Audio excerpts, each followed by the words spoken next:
quelque chose se passe. Quand ta mère n'aime pas ta femme, il vaut mieux qu'il y ait eu quelque chose. Parce que quand il y a quelque chose, on peut corriger la chose. On peut demander pardon, on peut s'excuser et puis corriger. Si c'est l'habillement, la fille commence à porter les longues un peu qui dépassent les genoux là.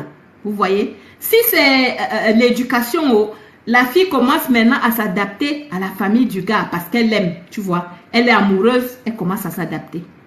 Si c'est, je sais pas, une fille dépensière, elle diminue, que la maman voit que la fille, s'il veut finir l'argent de mon fils, la fille commence à diminuer les dépenses. C'est pour ça que je dis qu'il vaut mieux que la maman se plaigne de quelque chose qui existe.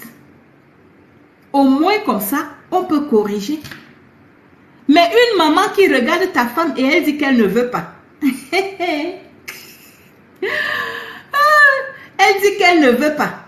Et puis en plus de ça, la femme prend ses épaules, elle met sur sa tête au point de se comparer à ta mère. C'est-à-dire qu'elle lâche les paroles, elle lâche les mots qui montrent que dans son esprit, elle se met au même pied d'égalité que ta mère, que la belle-mère. En tout cas, souvent les filles disent que mais quand les gars épousent les blanches, il n'y a pas ça, il n'y a pas tout ce truc-là. Qui vous dit? Qui vous dit qu'il n'y a pas ça? C'est parce que souvent les mamans africaines que vous voyez là, elles savent que la blanche ne va pas vieillir avec son fils. Donc quelque part même, elle s'en fout même un peu. Parce qu'elle sait que fin des fins, son fils ira avec la femme noire. Donc il n'y a même pas d'inquiétude à avoir. Elle n'est pas inquiète. Quand la blanche vient, ben écoute, elle vient. Elle vient, elle vient. Toujours est-il qu'un jour ou l'autre, son fils va se lever pour épouser une noire. Donc, elle n'est pas inquiétée. C'est pour ça que vous voyez que ces choses-là n'existent pas avec les filles occidentales. Tu vois? Mais quand elle sait que c'est une fille africaine ou antillaise, hein, du côté de l'Amazone là-bas, dans une fille noire, elle sait que la fille va vivre vita aeternam dans sa famille. Elle sait que le tombeau de cette fille-là, quand la fille-là va mourir, quand elle aura 100 ans, la fille aura 100 ans, quand elle va mourir, son tombeau-là, c'est dans le village de son fils, c'est-à-dire chez elle. Là maintenant, la belle-mère commence à exiger certaines choses, certains comportements. Elle commence à exiger une certaine façon d'être qui est liée à sa moralité et à sa famille. C'est ça qui se passe. C'est ça la réalité. Donc, les gens qui disent que quand les gars épousent des filles, les filles occidentales, les mamans ne les embêtent pas. Vous voulez qu'on embête une fille occidentale? Vous-même, vous ne voyez pas qu'il y a le vide là-bas. Vous-même, en tant que fille, jeune fille africaine, quand vous regardez là-bas, vous ne voyez pas qu'il y a le vide. Malgré vos philosophies extraordinaires de maintenant, comme quoi on est libre, chacun va là où il veut, chacun fait son choix, laissez les gens choisir ce qu'ils veulent. Malgré toutes ces philosophies-là, vous-même, vous ne voyez pas que là-bas, il y a le vide. La preuve, c'est que dis seulement à une fille occidentale d'aller passer 1 an en Afrique avec son gars. Dis-moi si elle ira. Dis-moi si elle ira. Vous ne voyez pas qu'il y a le vide? Elle n'ira pas et elle-même l'avoue dans les réseaux sociaux. Elle ne peut pas aller. Pour elle, il n'y a pas le développement là-bas.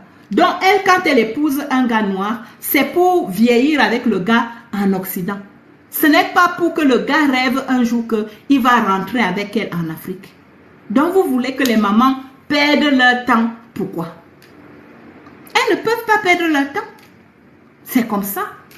En Afrique, là, dans la majorité des cultures africaines, et particulièrement dans la culture bantou, dans laquelle je fais partie, la femme va en mariage. La femme peut aller là où elle veut en mariage. Que ce soit au pôle nord, au pôle sud, à l'est, à l'ouest, là où elle trouve l'amour, là où elle trouve qu'on l'aime, elle prend ses pieds, elle va là-bas. On vient la doter, on la prend, on lui dit va. Parce que dans la culture bantou, la femme est faite pour partir. Mais oui, la femme, elle est faite pour partir. Donc là où elle va, c'est là où elle construit sa vie Et c'est là-bas aussi qu'on va l'enterrer quand elle va mourir, quand elle aura 100 ans qu'elle va mourir. C'est là-bas aussi. Mais c'est différent du garçon. C'est différent du garçon. Le garçon est né pour rester, pour demeurer dans le village de son père, dans la tribu de son père, dans la région de son père. Donc tous les garçons africains, bantous particulièrement, et même aussi les autres cultures même africaines là. C'est-à-dire que bantous particulièrement là, les garçons qui sont éparpillés partout dans le monde là, qu'ils sachent que l'homme africain ne doit pas être enterré partout dans le monde. Non, l'homme africain doit rentrer chez lui. C'est là-bas que tu dois être enterré. Tu vois? Parce que là où est enterré un homme, c'est là où risque de demeurer ses enfants, sa descendance. Donc si toi tu choisis que tu vas disparaître dans ce monde, que tu viens créer ta descendance en Occident et je ne sais pas moi, ou en Asie et tout ça, hein, et que c'est là-bas que toi tu décides d'aller laisser ta descendance, mais tu y vas. Tu y vas.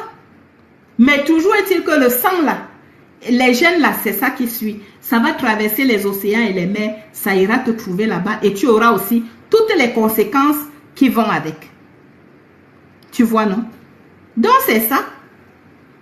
Alors, ici c'est qui? Je ne sais pas. Donc c'est ça. Donc mettez-vous ça bien en tête. Que l'homme africain, c'est lui qui maintient la survivance, ce qui maintient l'existence de la famille africaine, des gènes d'une famille. Donc c'est lui. Donc quand la maman regarde la femme que son fils pas épousée, elle voit que cette femme-ci, voilà, est-ce qu'elle va venir contribuer à la bonne marche des gènes de notre famille, ou alors est-ce qu'elle va venir détruire? C'est ça qu'elle regarde. Quand elle regarde, et quand elle regarde là, ce n'est pas au niveau matériel.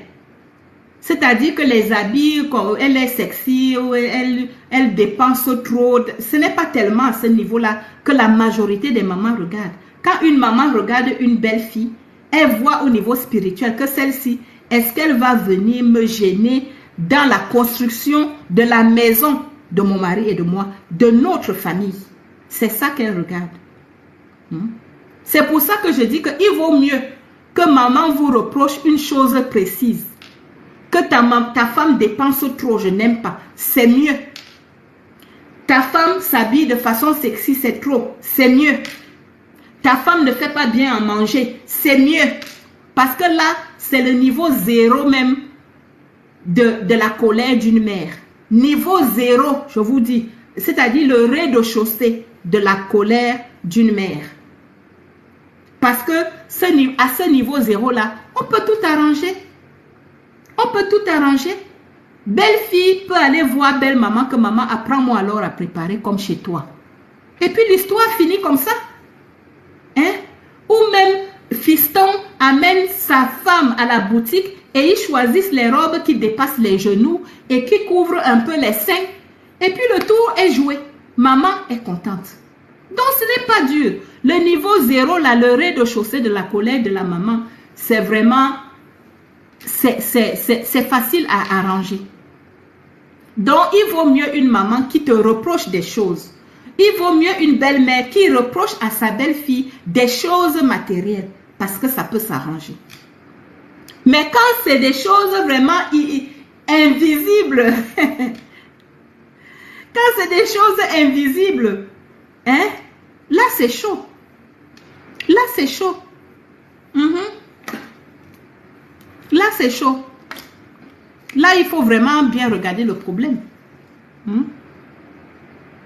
Et c'est ça qui pousse souvent, comme je disais, beaucoup de mamans dans une colère noire vis-à-vis de leur propre progéniture. Ta mère n'aime pas ta femme. Qu'est-ce qui s'est passé? Souvent, rien ne s'est passé. Hein?